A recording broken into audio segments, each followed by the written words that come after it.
banks don't have feelings. They don't have to. They're not required to. They don't care about your I Mhm. don't say they don't care. You know what I mean? Your story doesn't fit into their algorithm of whether or not they are Mhm. willing to assist you through this problem, this Mhm. facet of your story. But it's very hard for the consumer who's going through this and carrying the struggle of whatever is going on in their life while they're facing this. It's very hard for them to compartmentalize and focus on just the controllables. And that's what I help Mhm. them do. And the controllables are simple. Can we convince the lending institution that you are a viable bet to resume your normal payments and follow this through to term?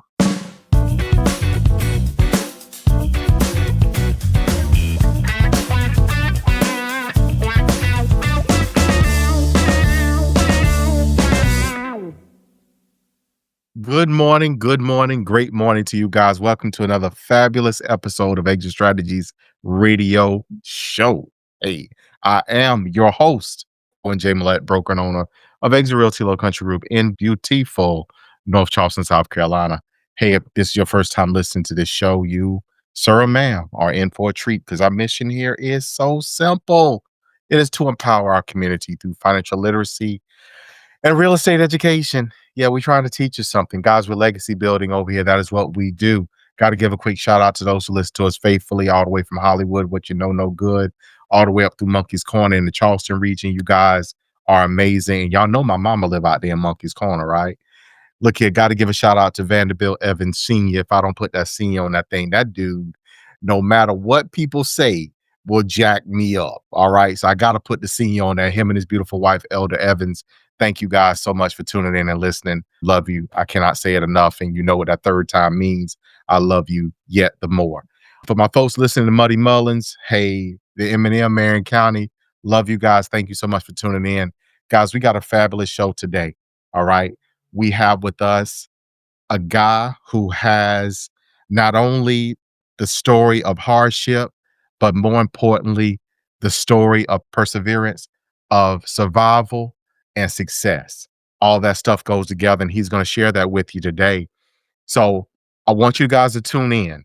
I want you guys to slow down in the kitchen. Some of y'all in there making some chicken and waffles. And look here, if y'all are, I need you to holler at your boy and let me know where you at so I can come on through. Some of y'all got some flapjack. Some of y'all got some grits and eggs. Whatever it is, I need y'all to slow it down a little bit and pay attention to what we got going on here. Today, we have none other than Mr. Mike Russell. Now, Mike is the founder of Hope for Hardship. There's a story in that title and that company name and a nonprofit name yet alone. So guys, I want y'all to tune in. Mike, how you doing today? I'm doing fantastic, man. I'm really grateful that you had me on, and I'm honored to share anything you and your listeners want to know. Well, look, yeah, I appreciate it. So Mike, look, I kind of dangle the carrot, but I ain't tell them. I like for people to tell their own story. I like for people to be their own author and carry their own narrative. And we want to definitely tell and share your story today. But Mike, if you don't mind, give our listeners that high level 30, 40, 50 foot view, an introduction of who you are and what it is that you do. Sure, man. So I've owned a real estate brokerage since I was 19 years old. It's really the only real job I ever had. And so I've been doing this about 30 years now. And I experienced most of it self-created, just about every kind of struggle involved as it relates to real estate. I was foreclosed on, which not coincidentally led to a divorce. I filed corporate bankruptcy, personal bankruptcy, lost some loved ones that owned some property and had some family disputes over what was going to happen to it. I made a lot of bad decisions throughout the course of my life and my career as it related finances and real estate, and really created such a wide swath of collateral damage among my circle and the people that I care most about. And it took me the better part of 10 years to remedy that collateral damage. And so I started this nonprofit because I turned my life around.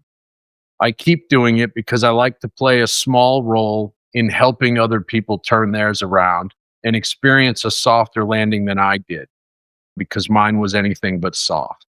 After 30 years of running a real estate company, sometimes the day-to-day gets monotonous, I think, in anything that you do for 30 years. And so I stepped back a little bit from that day-to-day and put some folks in place that I really trust to run that, so I can spend the vast majority of my time If I could explain it effectively, it would be helping people get out of their own way, because that's typically what we are when we face financial crisis. And I really enjoy how it makes me feel to help someone feel a little more certainty in a very uncertain filled space. And that is for most average consumers in America.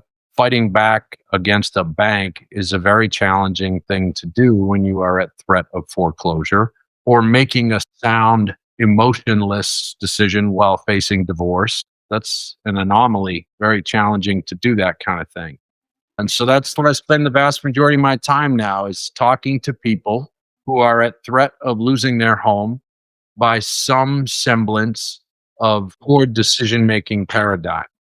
So, Mike, I'm gonna jump in here, and so I want to set the stage for our listeners on about 2 to 3 things. Then we're gonna kind of recycle Yeah, this.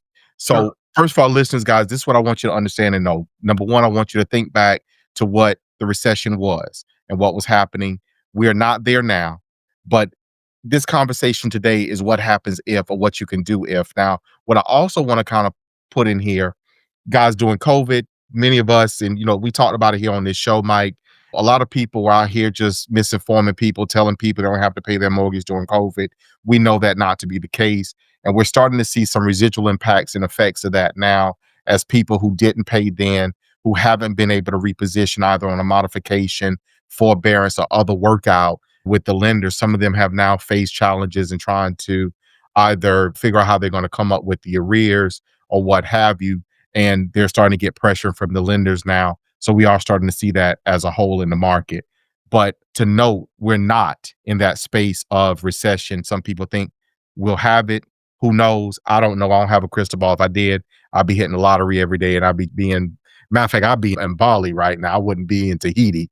I would be in the Maldives somewhere or another, in one of them little huts on the water, drinking up something and just enjoying myself. But Mike, your story is, and what you do now is that whole preemptive, what do you do if this happens? So let's frame this from, if you don't mind, let's kind of dig into your direct experience. Yeah, And then and then how do you advise people who may be getting to a place of similarity so that they can avoid, if you will, the same outcome that you did? You learned a lesson. Now you want to help people by teaching them before they have to sure. experience it. Yeah. Let's take a short break. Do you remember your grandma's front porch? You know, that spot where stories were told, kisses were stolen, and sweet tea was always being sipped. Now imagine giving your family a place to make those same memories, but in a brand new, energy efficient, and home that was built just for you. At Country Boy Homes, we help folks just like you find that forever feeling. Whether it's your first home, your next home, or we're done with rent forever, like seriously home. We specialize in affordable and durable manufactured and modular homes, the kind that make room for muddy boots, big dreams, and second helpings. Come see what coming home really feels like. Call 843-574-8979 today. Country Boy Homes, built to last, priced for you. So listen, two of the worst things that can happen to anyone in America are a foreclosure and a bankruptcy. Both is like the coup de grace. And I was successful enough to do a corporate bankruptcy, a personal bankruptcy, and get foreclosed on. So my credit was in the tank for the better part of 7 years. It made me unbankable in the real traditional lending world. I was untouchable and would lend me $5. So look, the human condition comes at play of this, right? And I say this every day in my life, and I try to teach it to people, is we have absolutely no control how other people or entities react to things. What we have control of is how we react to their reaction. And that's where I really struggled. I really struggled when the bank began to threaten me, when creditors began to threaten me. My reaction, my defense mechanism was bury my head in the sand and ignore it.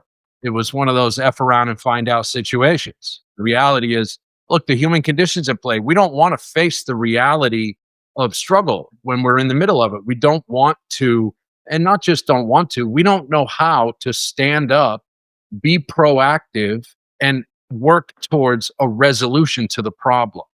And so, Mhm. even though I had been in real estate about 10 years, I was still really wet behind the ears, a naive, kind of entitled kid.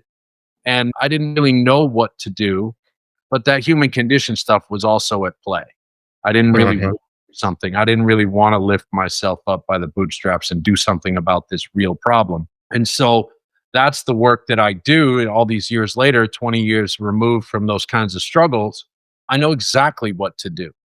And the reality is that when we are being chased, pursued by a large entity like a bank, the last thing we believe is that entity is actually the only one that can help us.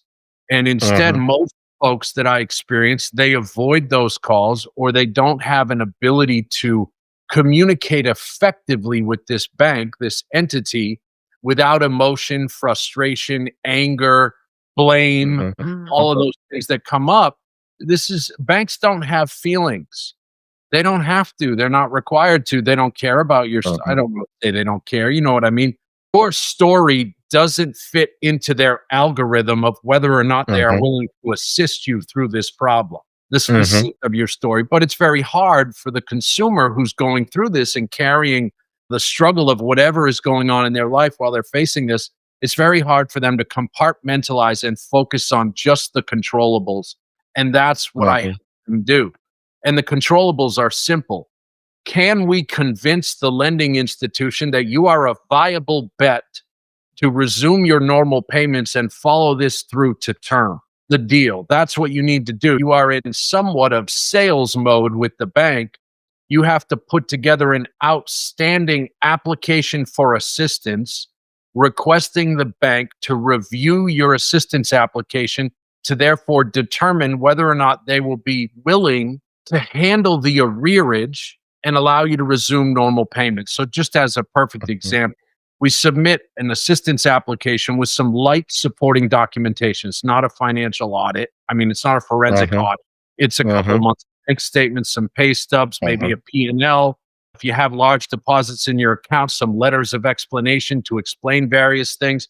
You put together Mhm. a package. The most valuable thing we do is we help them put the package together, but then we follow up with the bank every 3 business days to Mhm. just get a status update. I just want to confirm you got that bank statement that I sent on Monday. Because as Mhm. anyone knows out there who's been through this, you can send something to a bank 12 times and they don't get it. And adds to the frustration of the consumer. They feel like they're doing everything that's said. That follow up is crucial. So we submit the application, and once it is deemed complete by the servicer or the lending institution, the investors, they will pause foreclosure proceedings while it is under review. It's sort of a reverse underwriting situation. So instead of when you buy a house, you go to underwriting, when you're trying to modify or remedy a past due loan situation, it effectively goes to underwriting again. You send them your Mhm. financials. They all tell you it's a 30-day review period, and that's pretty accurate. Sometime in 3 to 4 weeks, they will issue what's called a results letter. In that Mhm. result letter, they will determine here are your retention options, meaning you can retain the home, or they offer some non retention options, which are never particularly attractive to most folks. But the Mhm. idea, what we try to do is get them some retention options so they can not have a housing transition that is tremendously disruptive and abrupt. And they can Mhm. buy themselves enough time, stay out of foreclosure, and enter into one of the programs that they allow people to stay in their home and see the term through. An example, Mhm. the best one available out there today is available on, from what I can gather, every single FHA loan out there. And it's called a partial claim mortgage. And what that means, Mhm. HUD, Housing and Urban Development, will come in. Let's say you owe, the biggest one I've seen yet is $189,000 in arrearage. HUD paid that entire $189,000 on behalf of the consumer money, paid the servicer that $189,000. And the only fair Mhm. bargain that the servicer asked for in return is we need you to resume your normal payments. The great Mhm. benefit is you keep your original loan terms intact, meaning it's not a modification. And so I'm looking at one right now. I have a statement right here. It's a 2.25% 30-year fixed mortgage. Now, this Mhm. you got to keep those terms, which as that's like the gold standard of mortgages. We Mhm. kill for Mhm. it, right? And so he gets to keep that, stay in his property for an $1,100 a month mortgage payment instead of being forced out to go rent at 1850 or 2250. He gets to retain that property. HUD, when they pay that service or that 189,000 or whatever, 30, 40, 50, whatever your arrearage is, they hold that as a silent second at Mhm. 0%, storing that at 0%. You still owe the money, but it does not have to be settled until either loan matures, you refi, or you sell your home and pay off. So it is a fantastic program for people. And the reality is, no bank advertises it. They won't even tell you it's an option. You must apply for assistance, get your application deemed complete, go under the review process, and have it kicked back as a retention option. And that's always the one to choose. There are others. You can Mhm. modify the terms if that's not available, or it's a true modification of the original terms of the note. Really not very attractive today because the vast majority of the people that we're doing this work with are in a 2, 3, or sub 4% mortgage, fixed mortgage Mhm. product. To do a full blown modification, that's actually a modification of terms. It's going to term out at today's interest rates, 7+%. And they already couldn't afford their $1,100 payment. If you modify it 7%, it's going to be a $1,900 payment. And so they have a litany of different retention options that they will offer, but that is by far and away the one we like to see the most. So one of the things in what you just talked about, Mike, and for our listeners, guys, understand that there has to be hardship. Like you can't just say, "Oh, I'm gonna stop paying my mortgage," whatever. That cursory look, if you will, at your bank statements to see where your money is. One, how much money you bringing in, so from employment, verifiable, documentable sources, and number two, where your money's going. So if they see you spending money frivolously, giving money away, or what have you, and now you're claiming a hardship. I distinctly remember this because Mike, we've been in this space for a while. We've been around long enough to have dealt with and worked through and assisted people over the years. And I distinctly remember a situation where someone literally just came from Disneyland, had been to Disney for a week, took the family, spent the mortgage payments there, and then couldn't pay the mortgage payment and apply for a modification. So someone who does that in that situation, what do you advise them? How do you help Sure. them in that situation?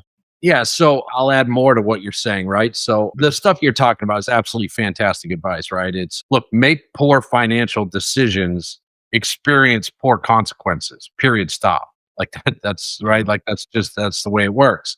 Proving the hardship is not very challenging to a bank, but here's the caveat. You must actually prove that the hardship is over in order to get considered for any type of assistance. Because don't forget, any program that's going to allow you to stay in your property is going to be based on the fact that the bank believes you can resume or make your new modified payments. And so the Mhm. reality of this situation is everybody we work with, in order for them to save their property, we have to be able to prove that their hardship has since been remedied. And so, example of hardships, right? There are health, okay, out of your control by the grace of God. Uh-huh. There are health Completely. problems. Someone who faced health problems and can no longer work. The death of a contributing spouse or contributing household member. Those Mhm. types of things are very challenging to prove that the hardship is over unless the income has sustained back to the baseline level that the bank is going to require. Loss of income, reduction in wages was huge during COVID, reduction in earnings. And Mhm. so, all of those things, what we have to do is by putting together this financial package, we need to prove that the income is sufficient, the monthly income or the non borrower contributors that are contributing to the household. We need to be able to prove that that number maths out for the bank. And so, more important, I guess I would say, than being able to prove a hardship, because honestly, not paying your mortgage for 3, 6, 9, 12, 18 months is all the proof a bank needs that there was a hardship when it comes down to it. You Mhm. stop, right? what we have to prove is that the hardship is over and that you are able to do it. And so back to what you were talking about, if you're going to Disneyland every other month and you're spending your money foolishly, you're not going to be able to prove that your hardship is over. Bank deal with people that they deem to be responsible in some way and that they hold up to their end of the bargain. That was powerful advice from Mike Russell. We learned the critical financial truths about the FHA Partial Claim Mortgage and the importance of never ignoring your bank. But the story isn't over. Next week in part 2, Mike will give you the Foreclosure Playbook. You'll learn the precise legal timeline and the moment you must act to avoid auction. We discuss the bankruptcy trap and why filing Chapter 13 can be a huge mistake. You'll hear a powerful story of a family who lost their home, but later became homeowners again. Be sure to join us for part 2 next week. Thank you, Mike, for being with us.